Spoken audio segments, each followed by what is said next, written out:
And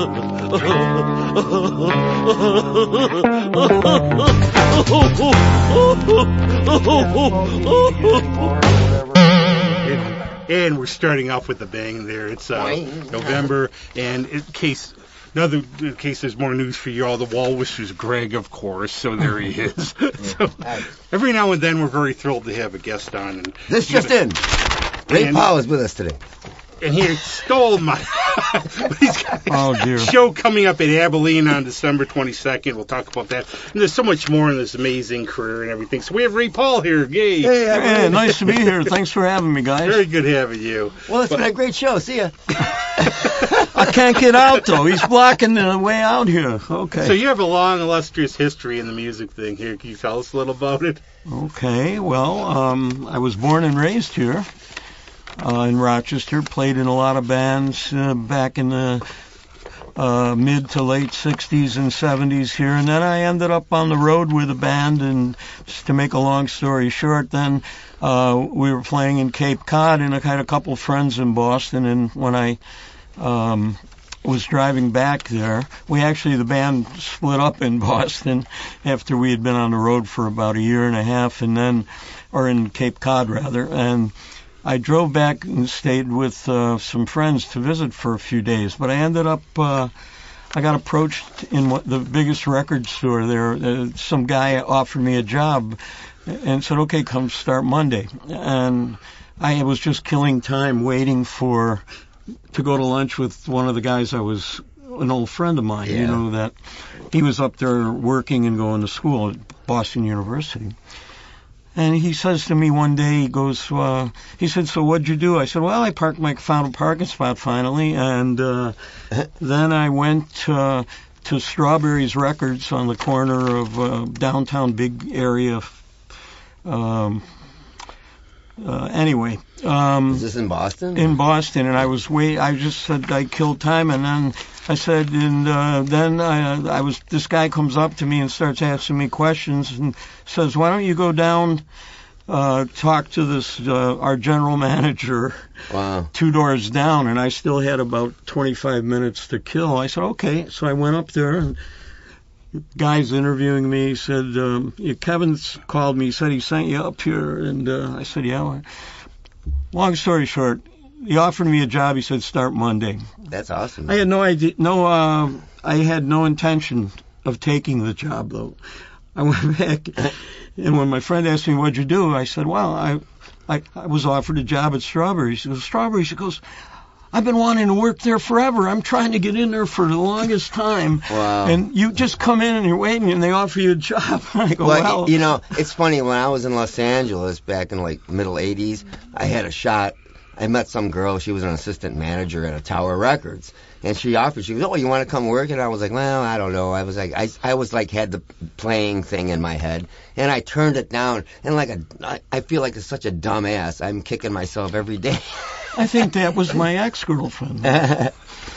Anyway, so I didn't know what to do, and I just kept hemming and hawing and over that. And then he said, well, what are you going to do, go back to Rochester and just start another band with the same old people? That was his words, not mine, But so I started thinking about it, and I said, well, maybe it's time for something new. And that's where my original career really took off. I ended up staying there, getting a small apartment, working for the record store, and just a clerk at first, but then I went up to management potential, but that was still just, you had to live, you had to pay the bills, so it was better than selling shoes or something at Macy's or whatever.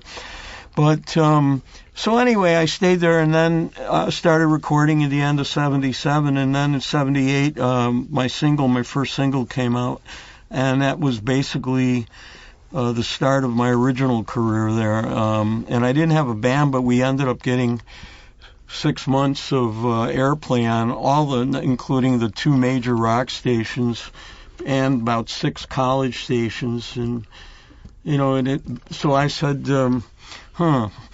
I better get a band together. Yeah, right. And people, but the funniest thing is that people, the approach that I took about having a record out and then having it played for about 6 months without a band, they thought of you now as a recording act and not as a club band where they could see you every week somewhere.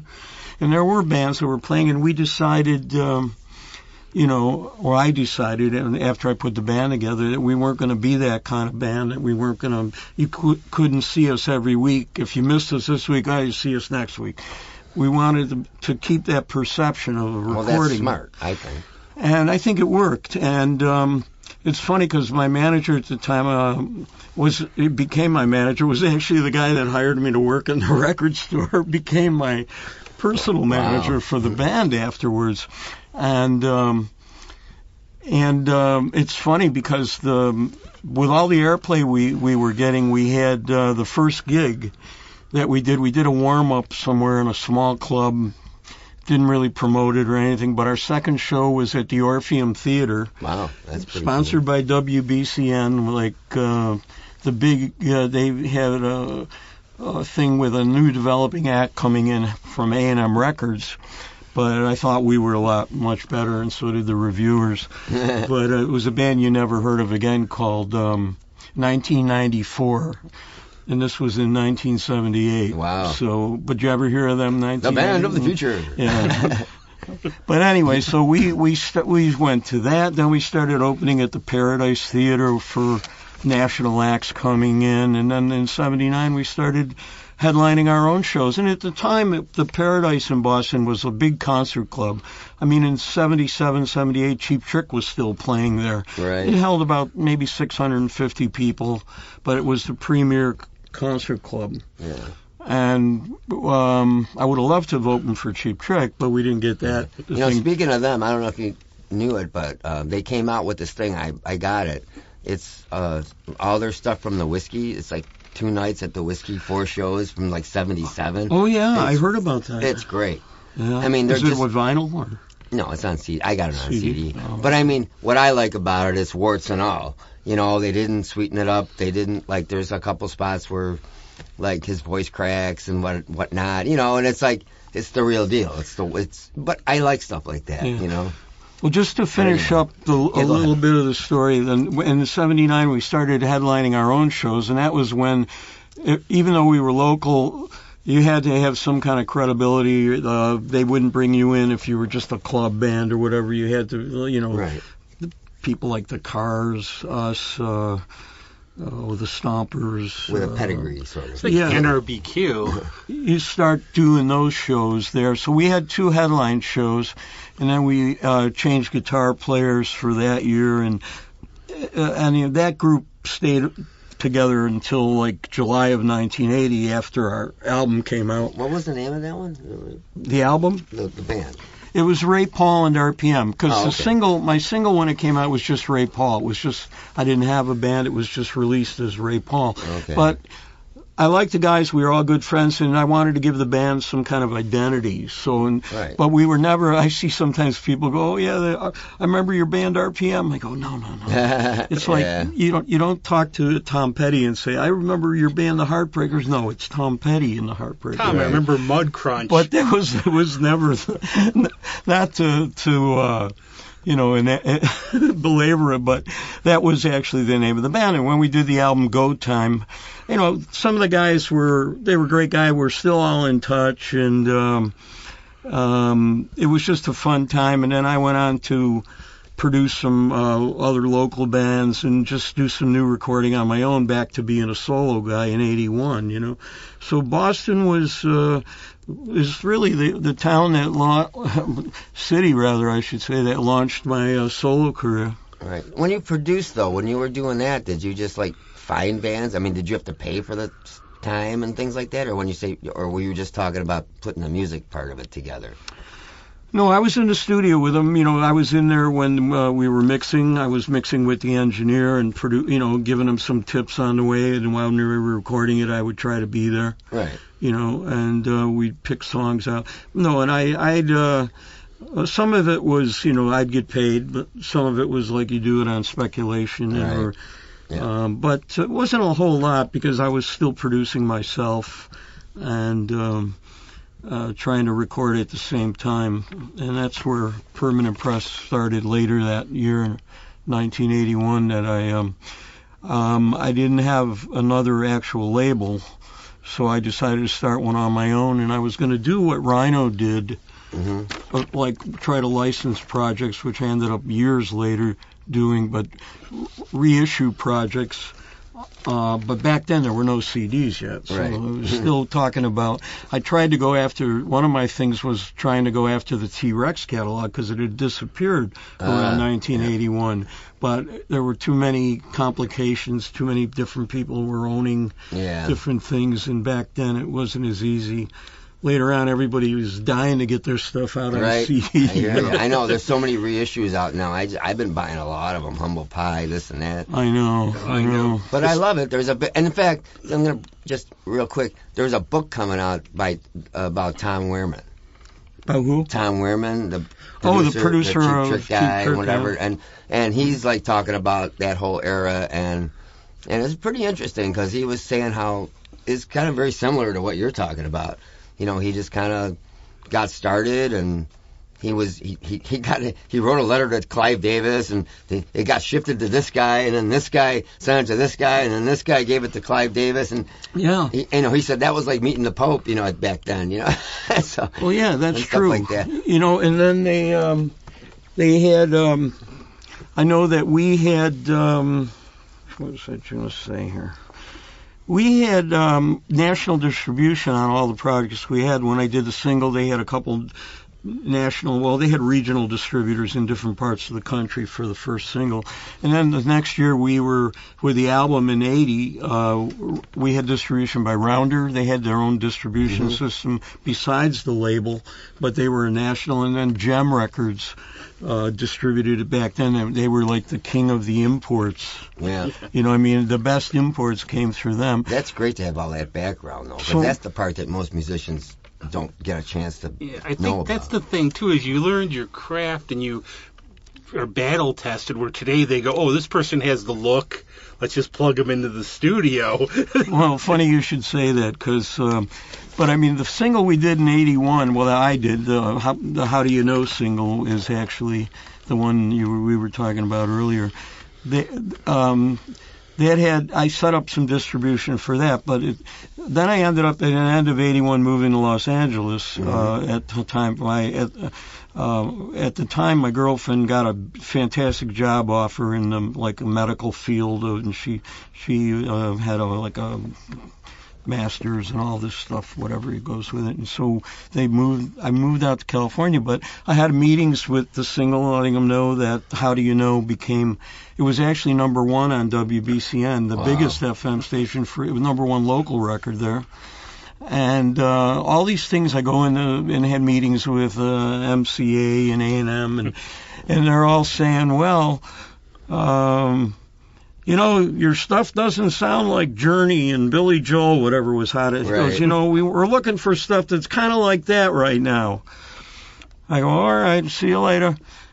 6 months later, I had another meeting because I started working on some other stuff, and I go into A&M, and we had a meeting at their building in Hollywood there.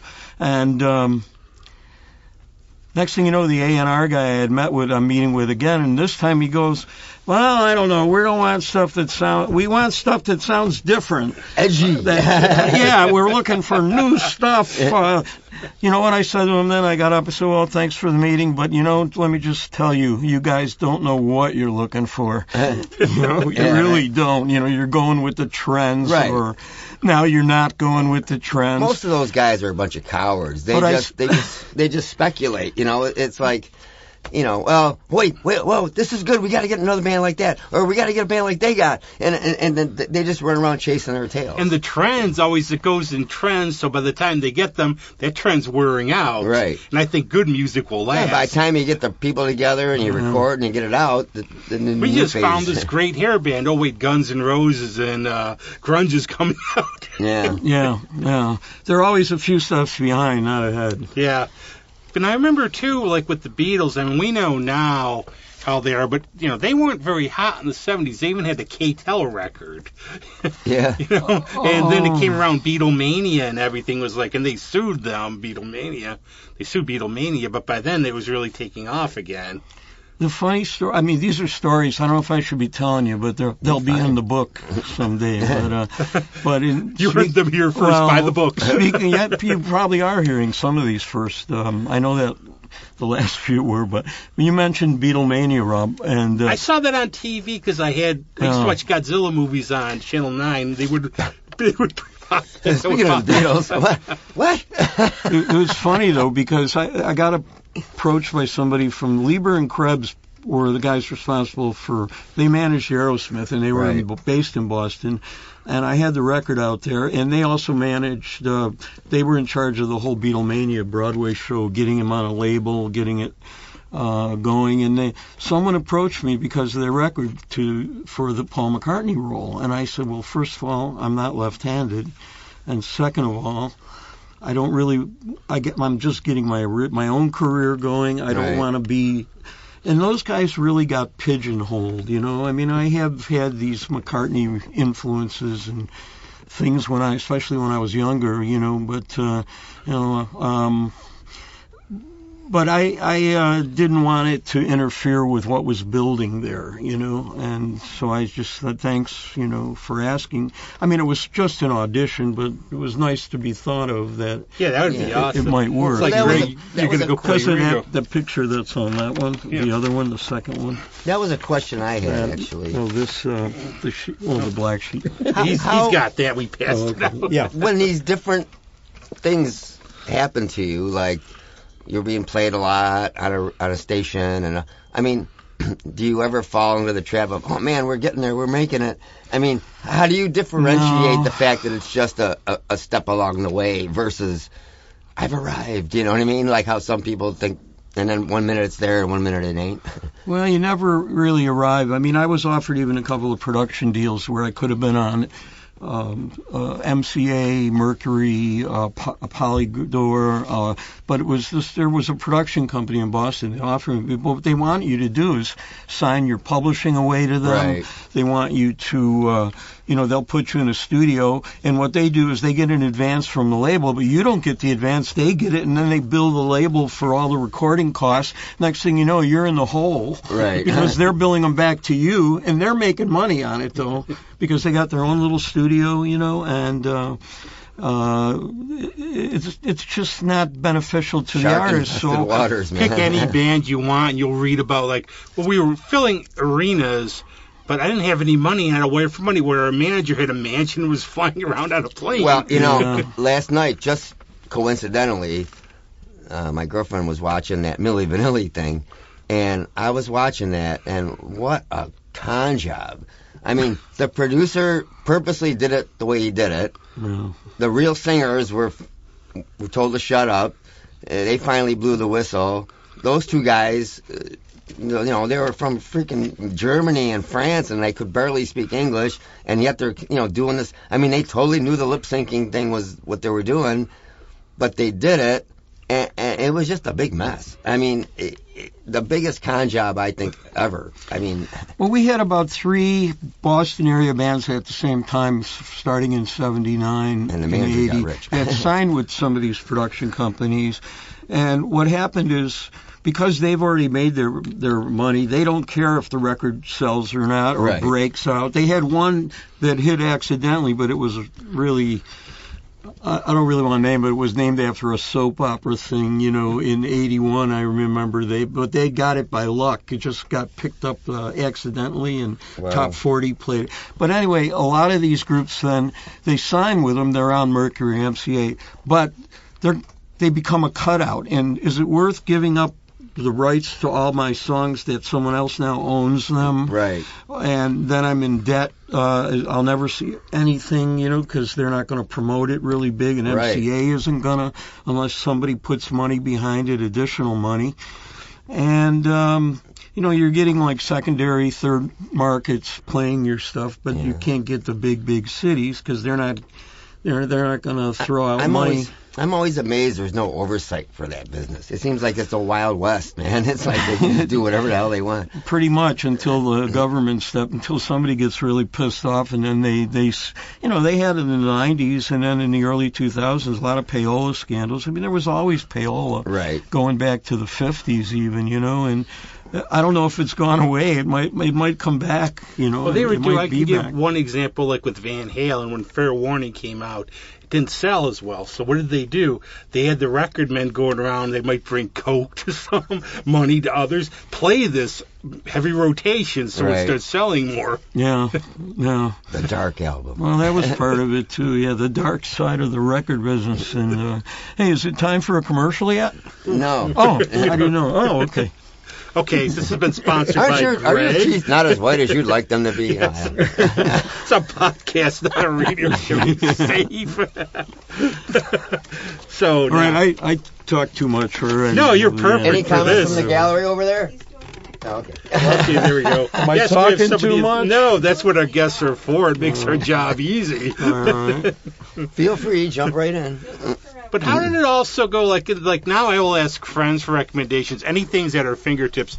Did basically in terms of growth and fan base, was it just word of mouth, playing a lot? Where in Boston? Just anywhere you played. Anywhere? Was it just you played? Then there's more people at your shows. You get sort of a mystique.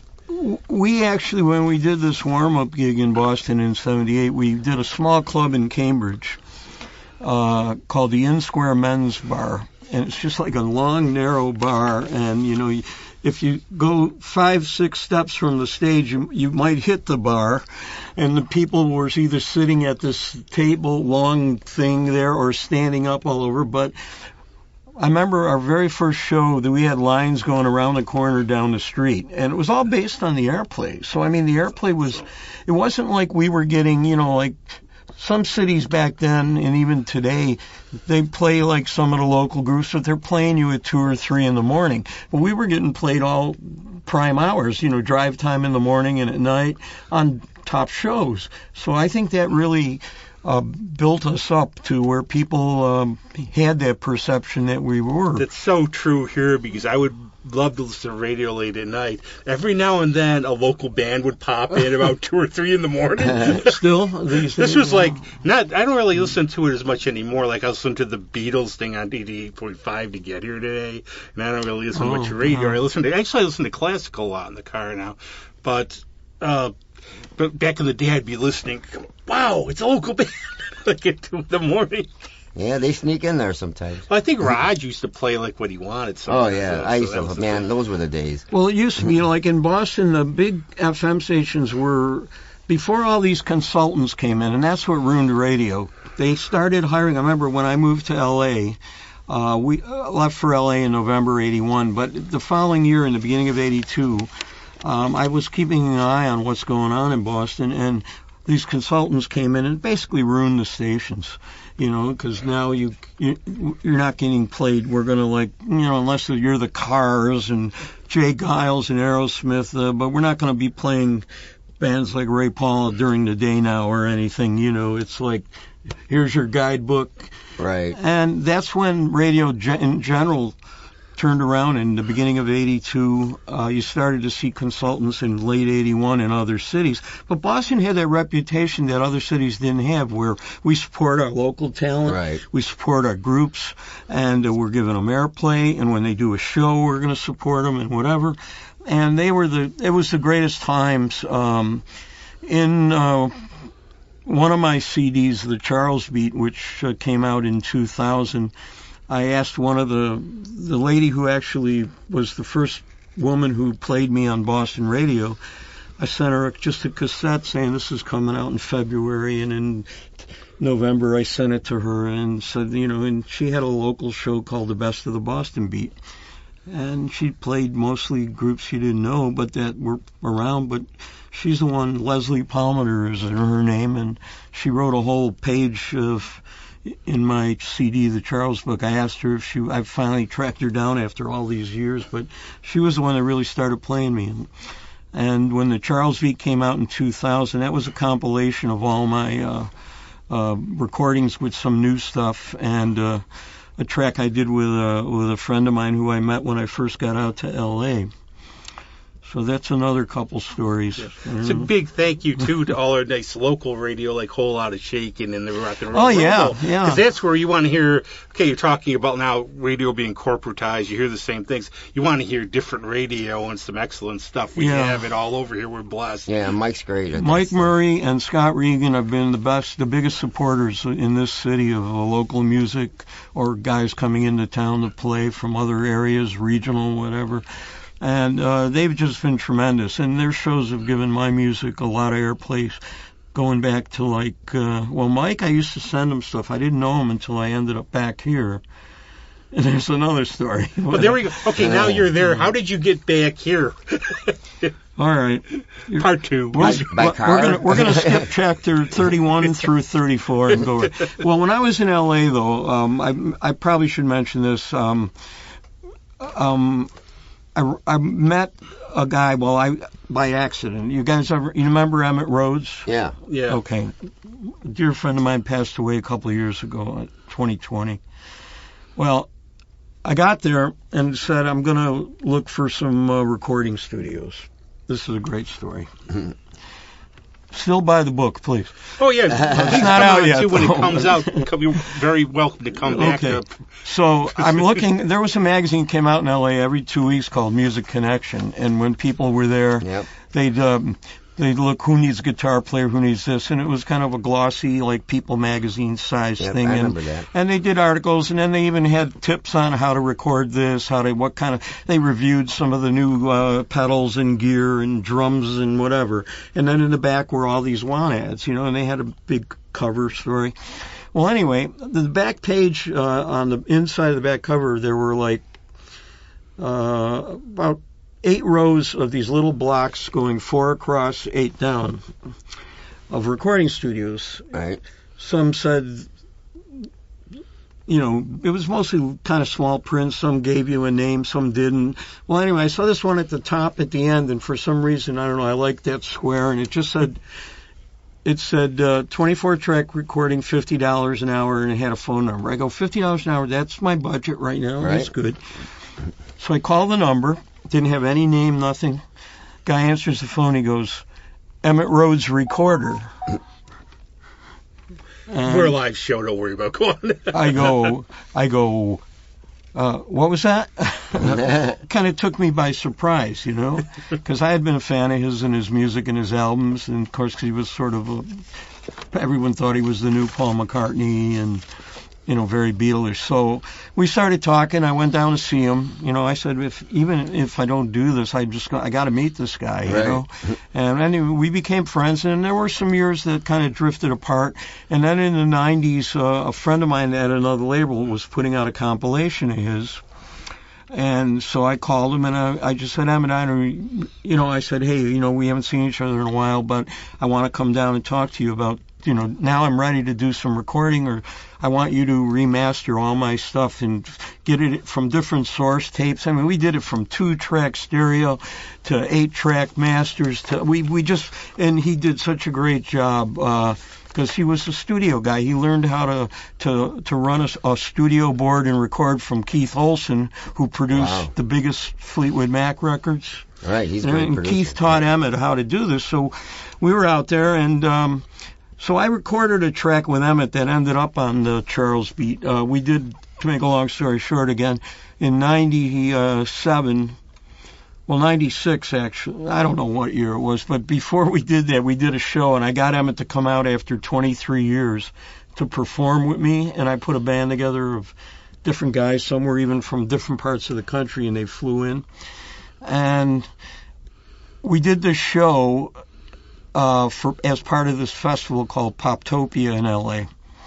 And like I said, Emmett, it hadn't been on a stage, and I talked him into it, but I actually hadn't. I committed to the promoters that we would do it, but Emmett hadn't committed to me yet that he would do it. I knew he was nervous about wanting to do it. He hadn't been on stage since 73 or 72. Wow. So anyway, finally worked out. We got it. We had huge crowds. I mean, the famous actors, everybody showed up to see Emmett. You know, and it was the two of us were billed as that, but everybody came to see him. They didn't care about me. You know, basically, I didn't care because I did it for him. You know, we were friends and we had been working in the studio together on different things, and we worked on a few more. But anyway, that came out in 2000, and but for me, that was a long time. I hadn't been on stage either since 1981. Wow. Sometimes it's good to be in somebody's orbit like that, though, because you still network. I mean, you still meet people and stuff like that, you know. I do it a lot. Just like a joy, you know? the joy of doing the show and being on the music scene is I've gotten to see people. I remember when. You know? I missed you in L.A. by about 2 or 3 years because I think I went there in 84. Well, I was there in 81 through, I came back here in Rochester in 2002. Wow. And I came back because it was just getting so expensive out there. And my dad had passed away in 98, and then my mom needed some repairs and things done around the house. And I had a few friends that knew how to do, you know, electrical work or woodworking or so whatever. And so I came back to help her out, and then she needed to have some knee replacements. So she did that 1 year, and next year another one. And so first year I was kind of going back and forth a little. And then I ended up staying here. I met some guys. Actually, one of the guys I played with in 1967 through 69 called one day at the same number we had back in the 60s because I was staying at my mom's house and said, hey, I heard you were in town. You want to do something? And we ended up putting together this band that he eventually left before we came out, but it was now the 28 If band, the first time around. And that band was Bob Janik. Do you know Bob Janik? Yeah. Bob, the rest of his soul, you know, great guitar player, great guy. It was Bob Janik, me, and Joey Cinturino on drums, and we all sang Joey's in Inside Out now. And Joey knew a couple people, but ended up we did that band for 2 years, and then Bob left because they had a baby. Right. And for 2 years, Bob Janik was with me, and then we got John Kovac in for the next 2 years, who is back in 28 If again now currently. So that took a break, you know, and then I went back to recording original. I mean, it just, we had so much fun, and it was never intended to be a lasting band. Right. 28 If, we had a few people ask us, can you play for this party? Can you do this? And next thing you know, we're playing at the casino at Finger Lakes. You go like, it was fun. We're only going to do it for a couple months. The next time it's 20. Yeah, we were doing does anybody not know what 28 If is? Come on. Me. Well, the funniest thing is when we first came out with it, we'd be in like a club, and there'd be like younger waitresses coming up to us going, wow, you guys are good, especially I like the Beatles you do and all that. He goes, but I don't understand the name 28 If. What's it mean? And I would say, because they're young and pretty, I would say, it means that if I were 28, you'd probably go out with me. Good Can you one. imagine, I like that. though, these guys in the Beatles, when they broke up, none of them were 30 yet. Isn't that amazing? Yeah. That's just, you think about that for a minute. Well, Do you have any theories on that McCartney being dead thing? I mean, how the hell could something like that even start? I think he passed away and he was replaced by Shem Howard, who had faked his death. my lips are sealed about that. Okay, here's one of my theories, is that I think they found out about how when this started, and they played along a little bit. Yeah. That's because if you look at the Abbey Road cover, there's a car with the 28 If, but that does look like a funeral procession when they're walking across the street. Well, they could never admit it. Once they were deep into it, they could never come out and say we did it. You know, there might be something buried in some box that we'll find in 50 years where they said, we fooled you. But my theory is that in 66, record sales were down even with a tour because of Lennon's comments about Jesus. Right. Okay, so now in 67, they're there going, well, how are we we're not touring anymore. How are we going to keep record sales? They're burning our records in the South. They're not selling like we used to. So why don't we create this thing mainly to boost sales, and now we just pick one of us. Okay, who's it going to be? Who died? Paul, it's you. And then the sales started, 2 years later, whatever, people started going back to those albums, starting with Sgt. Pepper. Because it really was the album that kicked off all the clues. And I think, too, is like there's a great book I read called The Experts Were Wrong, and they were going, I think, by 66. Well, the Beatles were passé. Herman's Hermits and the Dave Clark Five will pass them by. Yeah. I admit, like, Sgt. Pepper's not my favorite album of theirs. No, not mine either. No. I mean, Rubber Soul. Rubber Soul is mine. Rubber Soul is incredible, and I like Abbey Road better than Sgt. Pepper. But I don't dislike it, but I guess it's one of those things. There was such a build up, and when I put it on, it's like, but I like it's not my half of the White Album. I mean, a lot of it to me is kind of junk. But well, it was almost like 4 individual Beatles contributing to make a Beatles album, but whereas a lot of them recorded their own stuff separately, even or just with Ringo, or excuse me. But the 28th thing, I know sometimes we'll play a place and somebody will walk in and we finish a song, which is back then in the mid 2000s or now, and all of a sudden, once we stop, the people that just came in are standing watching. They go, "We knew what you'd be doing." They go like, "I knew we knew we'd be hearing some Beatles or whatever." But we're not really like we don't probably play more than 4 Beatles songs a night, unless we did a couple of special nights. But we do British Invasion, 60s. Stuff we grew up on that we like, and this summer we did a lot of original shows where it was like 60% original, because we were playing with other bands that were doing originals, and we didn't want to we wanted to play our, besides myself, John also writes in the band, and we do some of my old songs, and then we're working on newer ones too. I like too. You have like what I've seen you have a nice flow between the original and the non-original too. Oh, so you've seen us? I've seen you plenty of times. I float around. Yeah, actually, Radio Social was the last one. Oh yeah, I'm everywhere on the scene. I thought I read, but that's right. I do sort of stand out. Yeah. That was the first time I got to see you in a while. Was at Living Social, because we played after you, I think. That's right. With yeah, Brian, yeah. That was a fun show, actually, and you guys were really good. But I had to go to a play afterwards, so I saw you, and I ran out. And I was like, "Oh no, Greg's playing. I gotta leave." Batten down the hatches. Well, I'm thinking next year, though, too, besides the 28th shows, I'm thinking of getting some of my other guys and doing some Ray Paul original couple shows anyway, with Ray Paul and RPM, and I know that the guys have expressed interest in doing it. We just would either get maybe John Kovac to play guitar or somebody else to play guitar. And I see you plenty of times at Love and Cup. Yeah, I love Love and Cup. It's weird for me, though, too, growing up with it, because now Leslie's a friend, but it's like a whole different staff, so I walk in, "Don't you know me?" I know, the staff kind of changes, but I love both Abilene and Love and Cup.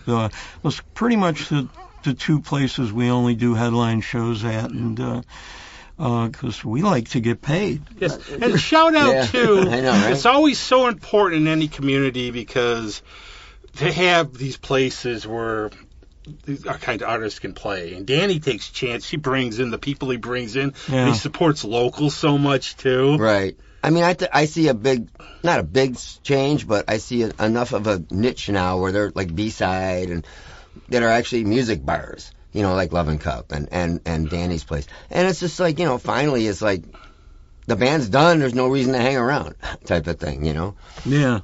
Yeah. So anyway, I don't know if you want to mention our... Yes, I do. We do have a 28th. I've tried to. I've given up. Well, I used to be a traditionalist. I still am about the holidays. But Christmas is on the way, and we're very thrilled to kick off the Christmas holiday weekend with, would you believe, 21F? No, I wouldn't believe it. Okay, good. You're going to go, right? It's 28F. You're kidding. Why am I saying this every time today? I was talking to Ray before the show, and I goofed it up every time. That's all right. I'm here to correct you. You can feel superior to me as the host as everybody. Not at all. No, why am I doing that today, though? I said it like wrong. Sometimes people call us 281F. They come up to us. We don't get to 280. What's the 281F? Oh, it's a route that goes Oh my gosh. All right. So Well, this is going to be awesome, and it's. we don't like to explain it That's too much, funny. but Oh I know my you God. have a sophisticated, educated audience out there. They feel sophisticated, educated. Listen to So, Greg and me. I know. Where is this? It's at Abilene. unique It's on Christmas December 22nd, 2003. You don't have to wait another year. 2023. That It's a Friday night. Okay, and you something's- kick off the holiday weekend. So I don't drink ananymore or Gonna anything. have This to is see that. embarrassing. Yeah. So December 22nd, 2023. Yeah. With Beatles, okay. British Invasion, New 60s, Year's or original Christmas power Eve pop Eve. and more. And more, and you know what the and more is? We're going to celebrate a few holiday tunes, Fab Four style. So come on out and sing with us, and you'll be surprised. You know, we always have, that's the one thing I like about it. We know so many songs, we pull so many songs out of our hat that we don't do the same show twice. Oh, and by the way, That's extra cool. treat. This is following Greg Townsend at 5:30, so I'll be there early. Yeah, Awesome. That'll be a we're great letting night. him open for us. I'm just kidding. What nice guys you are. So I had a quick No, question. but we did put him on our flyer bills and everything. He's doing a solo show there. I was just going to mention it. I'm glad you did though. So Oh, with his bass drum on the suitcase thing? I love don't that. know. He I usually don't know. does something like He that. does like he kicks it with his. Stomps it with his. He's got a little suitcase. Is there a monkey and an organ? Yeah, almost. Oh, So, I wanted to ask you, like, when you, on some of your stuff, I saw yeah. that you had Clem Burke and some other special guests. Like, when you get these people, how, is it just like, hey, Clem, how you doing? What's going on? I mean, hey, you free next Saturday? I mean, Well, how does it all work? First leg with Clem, I was out there in 2003 playing a festival and staying with a friend of mine, and he's a friend who actually was from Rochester, and I've known him since '73, but he moved out to L.A. He was in Boston, and we were friends there, and then he moved out to L.A. in 1980 and got married out there. And his wife used to be an editor of Teen Magazine back in the late 60s, early 70s. But anyway, I was at the birthday that he had, and Clem Burke came in, and I said, hey, Mick, can you introduce me to Clem, And so we talked, and then about a month later, he was playing with my friend John Wicks, who had a band, The Records. You ever hear of The Records? They did that song, Starry Eyes. Okay, yeah. Okay, John and I had done some stuff together, and John passed away a couple of years ago, and another label put out a tribute to him, which I was honored to be asked to do, where we just worked from demos. He just played an acoustic, and we built it up around him. So that's another thing. It's called, For the Record, a tribute to John Wicks. But John had used Clem on it, and I went to a show or two, and I kept running into Clem in Hollywood, and so we knew each other from there. And then when I moved back east, and I hadn't seen him in a while, but I went to see the show he did with what's the name of Andy Babuke's band? Chesterfield King. Oh, No, Empty Hearts. The Empty Hearts. Yeah. They were playing at Sticky Lips. Right, that was a great Now, show. I finally remember something accurately. Isn't this amazing? That was a fun show. So anyway, we were watching from the upstairs near where the band comes around, and then they go to the dressing room, and they were doing a sound check, and we got there early enough because it was full. It was jammed. So we couldn't be on the bottom level, but a friend of mine and I, we were up there, and as Clem was coming back to change to do the show, he was going up the steps, and he did like a double take, Right. So he goes to me. He goes, meet me after the show. So we hooked up after the show, and I said, Clem, I'm going to be out in L.A. in January, and I'm doing some recording. I was doing some with another guy that used to be on a label I ran, and I wanted to do something up with him. And he said, yeah, I'm not doing anything. I'm going to be there that whole month. So Wow. he said, yeah, just call me, let me know, send me a tape, a demo or whatever. So I only sent him the tape a few days before we were going to do it when I was out there. Right. And we did the session at a studio he liked to work with, and they had a set of drums there so he could just show up. And Right. do the stuff. Always good. Well, drummers love that. Yeah, you know right. what I mean? You guys, I'm telling you, well, you pay the price for doing gigs. You have to lug all that and set it up. That's how it works. So we did the song there, which is on Whimsicality, the one I gave you. It's called A Fool Without Your Love. And it's actually just me and Clem on that track. I did it in 2 days. But when we finished the first track, Clem goes to me, okay, what's next? I go, that's it. I only have room for one track to do everything. I booked 2 days. I want to get it done in 2 days. Right. And I got it done like 10 minutes before the end of the time I booked. Wow. That was mixing. We had 10 minutes to spare. And then we just talked to the engineer. I will say Pretty Flamingo is probably cool. my top 10 of favorite I know. songs. You got great taste, man. Now, I'm telling still you. Manfred Mann. Then I heard the Gene Pitney version, though, too. Yeah. But well, Pretty Flamingo it has is not on- been done in a while. Now, on that track is also Pretty Flamingo is the... Kurt Ryle from the Gripweeds plays drums, and his wife, Kristen, plays some little lead guitar. I'm doing a bass and a couple acoustic and a rhythm Rickenbacker on it, and yeah, I've always loved that song. We did that in the first 28 If, but we didn't do it in this one Yeah, yet. that's but cool. I just want to say 28 If so I get it right once, and that's why we have guests on the show. But now, does everybody know where Gripweeds comes from, the name? This is a little more obscure for some people. I know. I don't. Okay, it's from How I Won the War. Ah. John was Gripweed. He was Private Gripweed. Yeah, I see. Okay. And they separated it into 2 words, but they were on Rainbow Courts for a long time. I worked with them on a lot of radio projects over the years too, and they're good. Been friends of mine since they came out to L.A. in '94, and we keep in touch. I recorded 3 songs with them, but that gets back to that's how I knew them. Kurt has a that's cool, fantastic studio. Mark Lindsay did his solo album about 8 or 9 years ago there. Kurt works with a lot of different people. He's a brilliant engineer and musician. And, you know, when you're on the same wavelength with people, it's... Right. You just... So that's how I knew him, just from coming out to play in L.A. That's great, though. And, like, also, I record in Toronto a lot. I haven't been able to get up there for a while because of COVID, and they were, like, one of the last to let people come in, you know.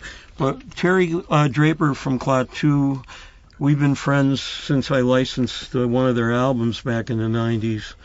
And he has a great little studio, and I play on some of his stuff when I go up there, and then he plays on mine, and we kind of reciprocate.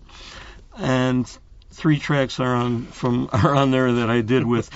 There's a book in the first pocket when you open it. It just tells you everything. I love liner notes. I love to see how things are put together. I miss it too. That's why I try to do that. You know, try to give people something to read except they have to print everything so small now. I know, it's crazy. I say if I can't read it, it's not going in my CD. And I'm weird too. It's like I'm much better driving and I can see my context, but I'm better reading with my glasses. I'll never figure that one out. I know, some of these reissues, I love the book list in there, but I'm trying to read it, and I'm like, holy crap, you need a magnifying glass. So to answer your question, this was just, when I did the Whimsicality album in 2016, you mentioned recording, how did I do it? It started in 14, Terry Draper from Clot 2 up in Canada. Okay. Then I kind of had plans. I needed to get those plans set up to go to L.A. and do stuff, and that's where the next thing came about. And what happened is all the stars must have aligned or something, because all these people I wanted to use were all of a sudden available, like at the right time. Like 2 months later, Clem's back on the road with Blondie or something, and it just happened that, okay, that worked in this time period, this worked in that one. I got a guy in Orange County down in L.A. to do 1 track at his studio with me. Wow. And it was just funny how everything worked. Fortune, yeah. Well, that's why good. I love music. Timing is very important. Well, I'll tell you, it was so much fun having a lot of, like I did that 1 track, everything but the drums. I'd rather have other people come in and do some stuff, you know? Me too. I like the one thing I want to do too, and to Susie Blair and I have talked about it, but I wanted to do like a duet kind of song with her at some point. Because I think she's great, and she's played a couple of our shows, we've had some guests come in and perform with us, and she's got such a great voice. And yeah, I'm doing something with her now with a couple guys, Jeff Galino and some other guys.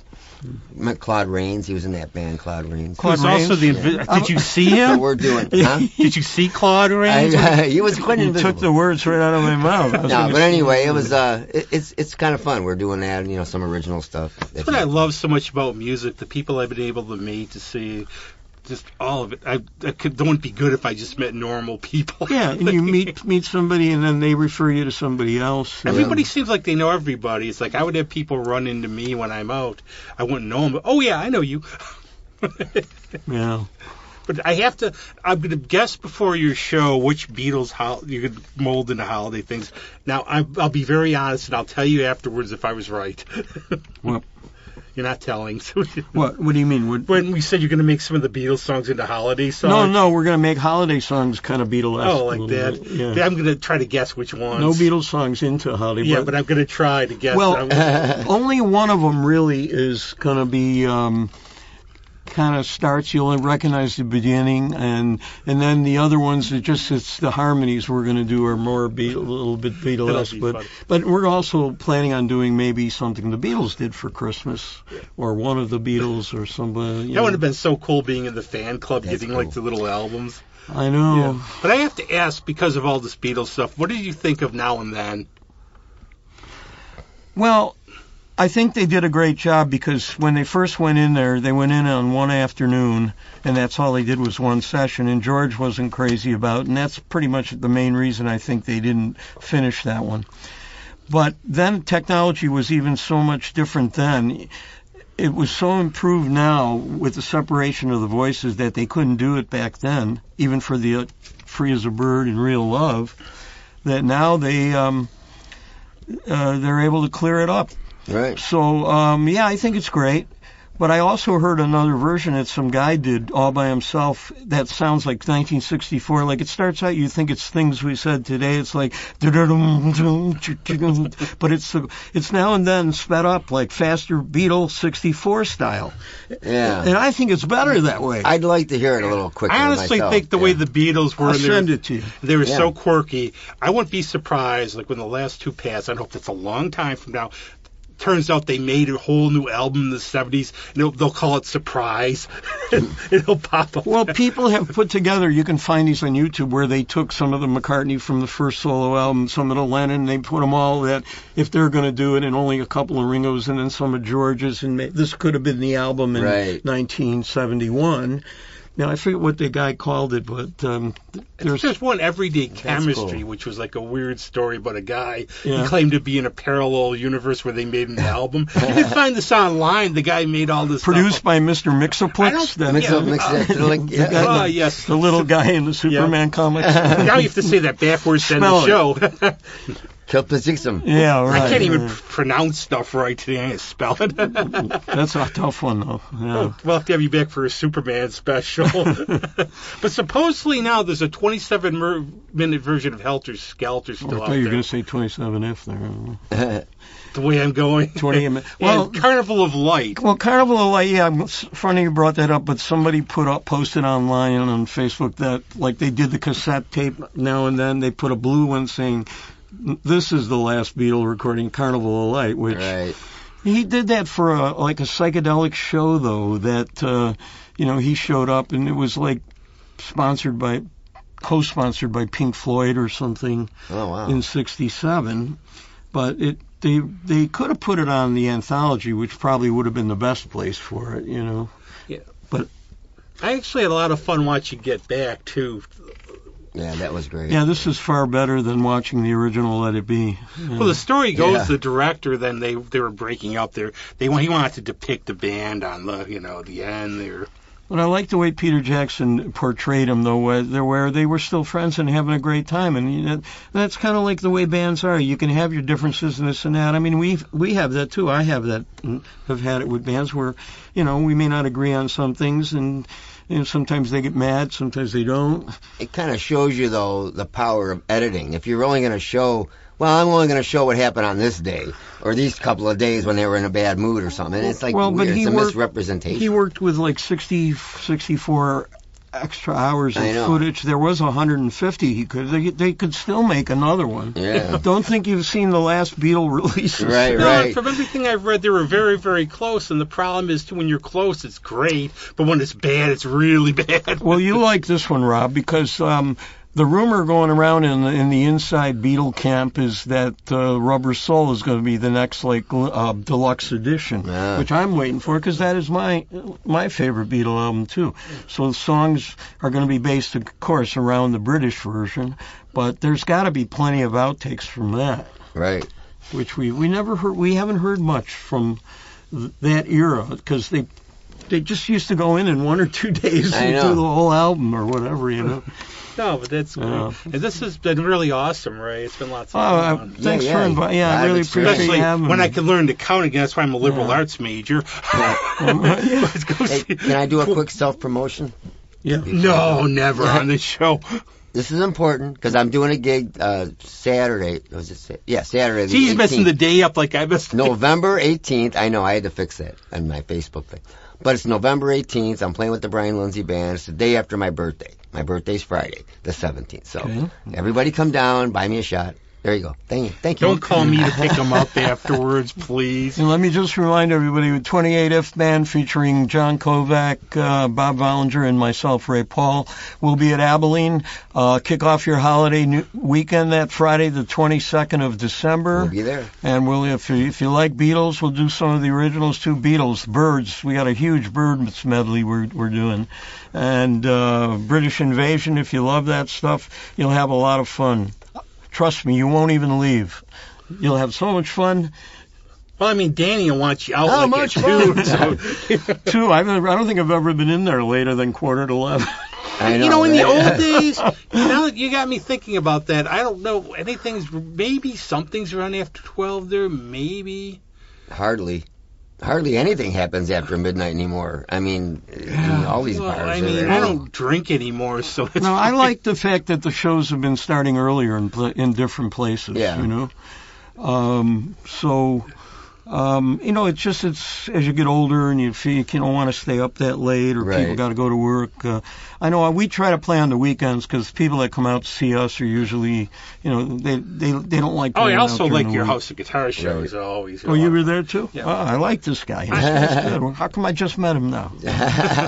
I'm everywhere on the local scene. He stays But in I the remember shadows. I've talked a lot about the old days at the Bug Jar. It used to be you go in, it wouldn't start till midnight. Right. I remember the first Buffalo. time I ever went there, it said it started at 9. They're looking at me like, this guy's never been here before. Yeah. Buffalo still starts kind of late. Well, they're open till 4, Yeah. too. Yeah, different times. Yeah. But, yeah, we're not as young, surprisingly, we're not as young as we used to be. No. So we're still rock and rolling, though. So this is very cool, Ray. This will be lots of fun. And maybe you can have Greg play the Grinch. I gave him the bit. You're in Yeah. trouble now. That's okay. But Well, now, would you like to play Sleigh Bells if you're going to be there? I will. Okay, so Yeah. you can play Sleigh. Oh, we almost gave it away. it's, But anyway, come celebrate the holidays with us. Yes. Our show starts at 9. Greg Townsend's going to be on at 5:30 until 8:30, I guess. So, so we're starting, about an hour later than we would normally start. But it's going to be a great night. Come on out. Sounds Yes. like fun. I'll be there. and Come very for cool. Greg. Stay for us. Yeah. Now we will. We could play a couple of your songs at the end if Greg wanted to have his favorite picked. And Oh, okay. What would you Yeah. like to play? Well, he gave me 2 to pick, but that's okay. I like to play How Do You Know? And then this one? Which was the big song I had in Boston years ago. We do that one with the band still, and I love it. Which Okay. is 2 and 4. Perfect for a 2 drummer. and 4, How can I forget 6 and 8. that? Yeah, it's 2/4 time. Yeah. I like the way it goes. How do you know? Well, I love it anyways. I don't know if I know, but I love it. And thanks a lot, Ray. Oh, Thank you, Greg, man. and My happy pleasure. birthday, Greg. No, We'll thanks. It's Yeah. getting there. we'll do something for you next Big week. 7-0. I suppose. Yeah, thanks for having Greg on too, because Greg and I kind of know each other. I should have stuck with them on Yeah. this show. Through the wars. Thanks a lot. Cool. Yep.